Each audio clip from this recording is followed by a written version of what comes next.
how Brian Rolfe drove to the airport every Monday morning at 3 a.m. to fly to work. He would travel domestically over 850 miles on a plane to go from Massachusetts to Michigan. Now, due to travel restrictions from COVID-19, he has to work remotely. He's had a tough time with being stuck in one place after being constantly on the go.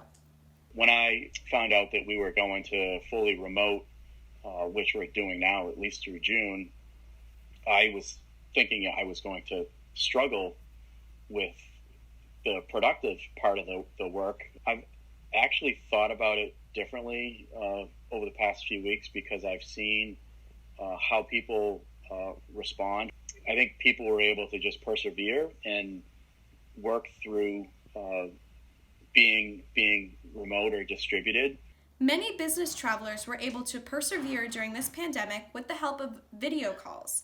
But according to research by Skift and Trip Actions, 2/3 of business travelers believe it is difficult to build a working relationship via video calls. Cindy Paul, a manager of solutions and delivery at TJX Companies, believes this after being a business traveler internationally in the past. She would fly from Massachusetts to England. Now the coronavirus has her using video calls to talk to her coworkers on her team, but she is missing the human factor. I do believe that in-person relationships does solidify things. You get to know the person more as a human being than as a face on a screen. It's harder to get body language in, this little box on a screen.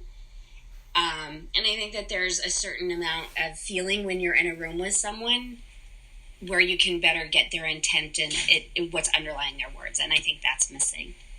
Cindy Paul described how COVID-19 has taken everything to the virtual world, whether you are a business traveler or not.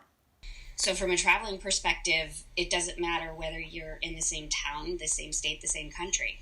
It's almost an equalizer in some regards.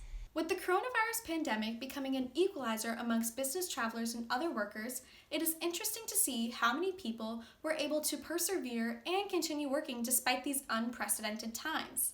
The outstanding question is, how are we able to make up for the lack of in-person interaction and human connection? Only the future will tell us.